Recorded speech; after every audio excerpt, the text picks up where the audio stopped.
So Sky News and the whole of the Western media have decided to describe Israeli soldiers as teenage victims after they were killed by resistance forces. And frankly, it is disgusting because in the same breath, they describe Palestinians as people who died.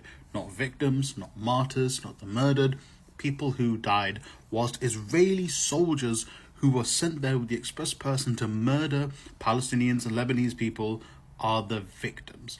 We know Western media has a bias towards Israel. Al Jazeera put out a documentary where they interviewed BBC and CNN staffers under anonymity who basically came out and said, we are told we are not meant to be critical of Israel. We are told we cannot be, too harsh towards Israel. We need to describe the suffering of Israelis, but Palestinians are not suffering. Palestinians are not facing the trials and tribulations that Israelis are.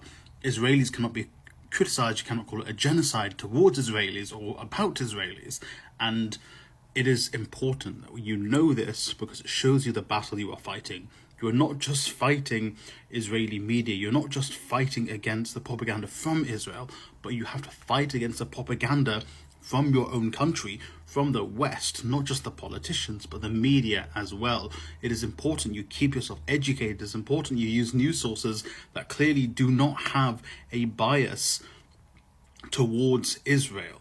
You can look at them and you can compare and contrast them to other more unbiased sources, but make sure you're not blinded by this Western pro-Israeli narrative. Can you imagine people calling soldiers victims and the people they kill are simply people? The Palestinians, the Lebanese, everyone who was being murdered by Israeli soldiers are the victims.